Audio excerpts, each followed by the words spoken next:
So ഇന്നലെ ആണെങ്കിൽ PSG ആണെങ്കിൽ ഇന്റർ മയാമിനെ നേരിടുകയുണ്ടായി. അത്ഭുതങ്ങളൊന്നും സംഭവിച്ചില്ല. ഇന്റർ മയാമിനെ നശിപ്പിച്ചു വിട്ടിട്ടുണ്ട് PSG 4-0. സ്കോർ വേസ്റ്റ് ആവേണ്ടായിരുന്നു. ഫസ്റ്റ് ഹാഫ് തന്നെ ഫസ്റ്റ് ആദ്യത്തെ മിനിറ്റുകളിൽ തന്നെ PSG ലൈറ്റായിട്ട് കളിക്കുന്നതാണ് നമ്മൾ കണ്ടത്. ഒരു 6 മിനിറ്റ് ഫേസ് ഉണ്ടായിരുന്നു. ആ ഒരു ഫേസിൽ 2-3 ഗോൾ അടിച്ച് അവർ കളി അങ്ങ് സെറ്റാക്കി. പിന്നീട് സെക്കൻഡ് ഹാഫിലാണെങ്കിലും അവർ ഗെയിമിൻ്റെ ഇൻറ്റൻസിറ്റി ഡൗൺ ആക്കി, ചേഞ്ചുകളെല്ലാം വരുത്തി. സോ 4-0 തന്നെ പിടിച്ചിരിക്കുമായിരുന്നു. അവർ അടുത്തൊരു ഗോളിന് വേണ്ടി വലുതായിട്ട് ശ്രമിക്കുന്നില്ലായിരുന്നു. സോ സെക്കൻഡ് ഹാഫ് അതേ സമയത്ത് ഇന്റർ മയാമി കുറച്ചുകൂടെ അറ്റാക്കിങ് ഏരിയാസിലൊക്കെ ഇൻവോൾവ് ആവാനായിട്ട് തുടങ്ങി. ഫസ്റ്റ് ഹാഫിൽ ഇന്റർ മയാമി ഒരു ഷോട്ട് ഓൺ ടാർഗറ്റ് കൂടെ ഒരു ഷോട്ട് പോലും എടുത്തില്ലായിരുന്നു. ബട്ട് സെക്കൻഡ് ഹാഫിലോട്ട് വന്നപ്പോൾ PSG ഒക്കെ അഗേൻസ്റ്റ് എടുക്കാനായിട്ടെങ്കിലും പറ്റി. അങ്ങനെ ഒരു പോസിറ്റീവായിട്ടായാലും എടുക്കുക അല്ലേ. മെസ്സിയുടെ സെക്കൻഡ് ഹാഫിൽ മെസ്സി കുറച്ച് നിറഞ്ഞാടിയ ഒരു മത്സരം തന്നെയായിരുന്നു. ഒരു മെസ്സി ഫാൻ എന്ന നിലയിൽ മെസ്സിയുടെ കുറച്ച് മോമെന്റ്സ് സെക്കൻഡ് ഹാഫ് കാണാനായിട്ട് സാധിച്ചു. അതിൽ സാറ്റിസ്ഫാക്ഷൻ. PSG അഗേൻസ്റ്റ് മയാമി ജയിക്കും എന്നുള്ള ഒരു ഒപ്പില്ലായിരുന്നു. സ്കോർ ലൈൻ എത്രയായിരിക്കും, എത്രയിൽ PSG നിർത്തും എന്നുള്ളൊരു ക്വസ്റ്റ്യൻ ഉള്ളായിരുന്നു. 4 അവർ നിർത്തി സെക്കൻഡ് ഹാഫ്. കുറച്ചൊക്കെ നമുക്ക് മയാമിയുടെ കളിയും കാണാൻ സാധിച്ചു. സോ അങ്ങനെ പോസിറ്റീവായിട്ട് എടുക്കാം. So PSG I think without A doubt the favourite ഈ ഒരു ടൂർണമെന്റിലോട്ട് വരുമ്പോഴേക്കും. സോ അപ്പുറത്ത് PSG ആരെ നേരിടും എന്നുള്ളൊരു ക്വസ്റ്റ്യൻ ഉണ്ടായിരുന്നു. ഫ്ലമംഗോ വേഴ്സസ് ബയൺ കുറച്ചുകൂടെ ഇൻട്രസ്റ്റിംഗ് ആയിട്ടുള്ള മത്സരമായിരുന്നു. ആ ഒരു മത്സരത്തിലോട്ട് വരുമ്പോഴേക്കും ആദ്യം ഓൺ ഗോളെ ഹാരി കെയിനിന്റെ ഗോളിലും 10 മിനിറ്റിനുള്ളിൽ തന്നെ 2-0 ലീഡ് എടുത്തു. പിന്നെ ഗെർസണിലൂടെ ഫ്ലമംഗോ 2-1 ആക്കി. പിന്നീട് ഗൊറച്ക ഹാഫ് ടൈമിന് തൊട്ട് മുമ്പ് 41-ാം മിനിറ്റിൽ ഒരു ഗോളോടെ അടിച്ച് 3-1 ആക്കി. അവിടുന്ന് ജോർജിനോ ഒരു പെനൽറ്റി സ്കോർ ചെയ്തുകൊണ്ട് 3-2 ആക്കി. പിന്നീട് 73-ാം മിനിറ്റ് ഹാരി കെയിൻ്റെ ഗോളൂടെ വന്ന് പിന്നെ 4-2 ആയി. പിന്നെ ബയൺ മ്യൂണിക് കംഫർട്ടബിളി ഡിഫെൻഡ് ചെയ്തു. കംഫർട്ടബിളി നല്ല പ്രോപ്പറായിട്ട് ഡിഫെൻഡ് ചെയ്തു. സോ ഈ മാച്ചിലോട്ട് വരുമ്പോഴേക്കും ഹാരി കെയിൻ്റെ ഡബിൾ തന്നെയാണ് ബയൺ മ്യൂണിക്കിന് ഹെൽപ്ഫുൾ ആയത്. ഹാരി കെയിൻ ഫോമിലായത്, സ്കോറിംഗ് ഫോമിലായത് ഡെഫിനറ്റ്ലി ഒരു പോസിറ്റീവായിട്ടുള്ള ഒരു കാര്യമാണ്. So Bayern Munich versus PSG ആയിരിക്കും റൗണ്ട് ഓഫ് 8 വരിക. ഇനിയുള്ള മത്സരങ്ങൾ റിയലി ഗുഡാണ്. ഫ്ലമംഗോ കുഴപ്പമില്ലാതെ പെർഫോം ചെയ്തു. പക്ഷേ Bayern Munich was too good. അത്രേ ഉള്ളൂ. So PSG versus Bayern I think it will be an interesting fixture. എങ്ങനെ പോകും നോക്കാം. ഇതിൽ ജയിക്കുന്നവർ മിക്കവാറും റയൽ സെമിയിലെത്തുവാണെങ്കിൽ റയലിനെ ആയിരിക്കാം നേരിടാനായിട്ട് പോകുക. റയൽ വേഴ്സസ് യുവന്റസ് ഉണ്ട്. അത് ജയിച്ചാൽ റയൽ അടുത്ത റൗണ്ടിലോട്ട് കിടക്കും. സോ ലെറ്റ്സ് കാര്യങ്ങൾ എങ്ങനെ പോകുമെന്ന്. അതുപോലെ തന്നെ PSG ആയിരുന്നു dominating side versus Inter Miami. So ആ ഒരു മത്സരത്തിൽ കാര്യമായിട്ട് സർപ്രൈസുകളൊന്നും ഇല്ലായിരുന്നു. സോ ഇന്റർ മയാമിയും PSG തമ്മിലുള്ള ഡിഫറൻസ് എന്ത് മാത്രമാണെന്നുള്ളത് നമുക്ക് കാണാം. MLS എന്ത് പുറകിലാണെന്നുള്ള രീതിയിൽ. സോ ലെറ്റ്സ് എന്തായാലും നമ്മുടെ പഴയ ബാർസയുടെ പ്ലേയേഴ്സൊക്കെ ഒരു ടോപ്പ് ടീമിനെ അഗേൻസ്റ്റ് കളിക്കുന്ന കണ്ടപ്പം ഒരു ഹാപ്പിനെസ് ഉണ്ടായിരുന്നു. ബുസ്കറ്റ്സും ജോഡി ആൽബയും സുവാറസും ഒക്കെ ഇപ്പം ഗെയിമിൻ്റെ പേസോട്ട് അഡാപ്റ്റ് ചെയ്യാൻ ഭയങ്കരമായിട്ട് ബുദ്ധിമുട്ടെന്നാണ് കണ്ടത്.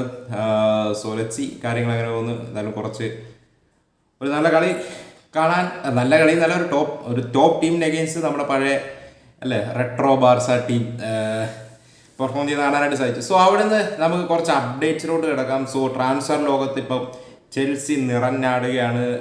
സോ ന്യൂകാസിൽ യുണൈറ്റഡിന് ഇത് അടി കിട്ടിയ പോലത്തെ ഫീൽ തന്നെയായിരിക്കും. കാരണം അവരുടെ ഇപ്പം റിപ്പോർട്ടുകൾ ശരിയാണെങ്കിൽ എഡ്ഡി ഹൗവിൻ്റെ ബിഗ്ഗസ്റ്റ് ടാർഗറ്റ് ആയിരുന്നു ജാവ് പെട്രോനെ പുള്ളിക്ക് വേണമെന്ന് വാശിയുണ്ടായിരുന്നതാണ് കേട്ടോണ്ടത്.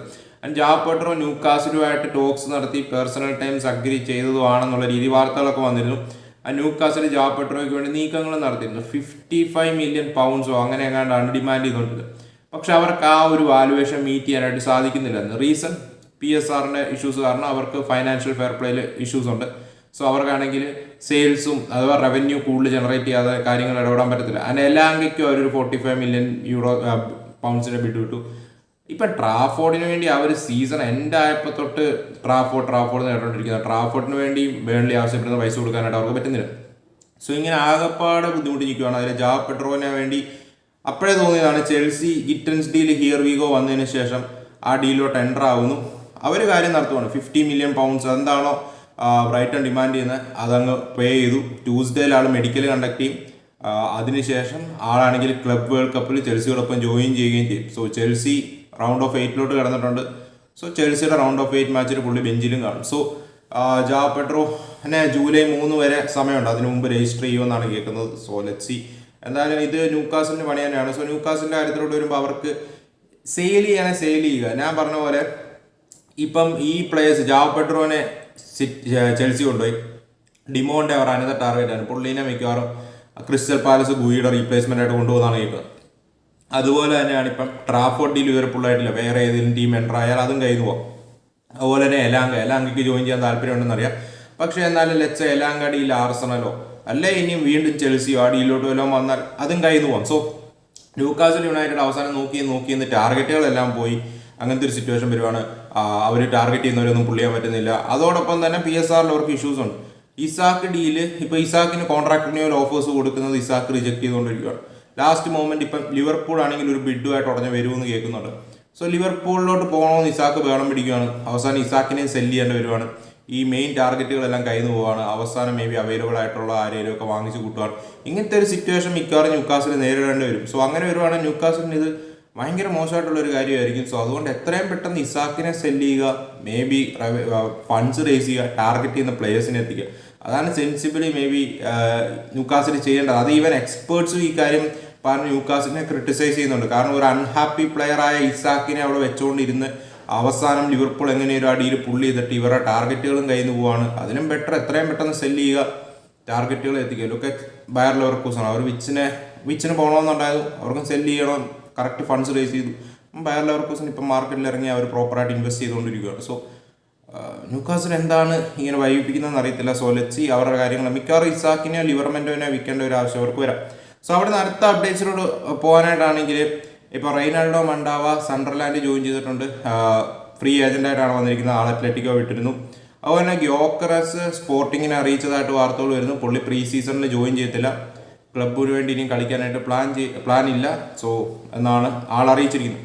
സോ ഡൂറാൻ ആണെങ്കിൽ ഫെനബാച്ചയിലോട്ട് ജോൺ ഡൂറാൻ ആണെങ്കിൽ അടുത്തുകൊണ്ടിരിക്കുകയാണ്. സോ ജോൺ ഡൂറാൻ്റെ 10 മില്യണോളം വരുന്ന വേജുകൾ ഫെനബാച്ച കവർ ചെയ്യും, ബാക്കി അൽ നാസർ കൊടുക്കേണ്ടി വരും.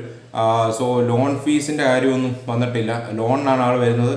സോ ലെറ്റ്സി കാര്യങ്ങൾ അങ്ങനെ പോകുന്നത്. അതുപോലെ തന്നെ ബെസിക്താസ് ആണെങ്കിൽ ടാമി എബ്രഹാമിന് 20 മില്യൺ യൂറോസിൻ്റെ ഒരു ടോട്ടൽ പാക്കേജിന് ടീമിൽ എത്തിച്ചിട്ടുണ്ട്. സോ ഇതിനിടയ്ക്ക് റോമയിൽ ഒരു വാർത്ത വന്നു. റോമയ്ക്കാണെങ്കിൽ 13 to 14 മില്യൺ യൂറോസിനടുത്ത് ക്യാപിറ്റൽ ഗെയിൻ കാണിക്കണം, അല്ലെങ്കിൽ യുഎഫയുടെ ഫൈനാൻഷ്യൽ ഫെയർ പ്ലേ ബ്രീച്ച് കാരണം അവർക്ക് പണിഷ്മെന്റ് നേരിടേണ്ടി വരും. സോ 13 to 14 മില്യൺ ഇടയ്ക്ക് ഒരു എമൗണ്ട് അവർക്ക് റേസ് ചെയ്യണം പ്യുവർ ഗെയിൻ ആയിട്ട്.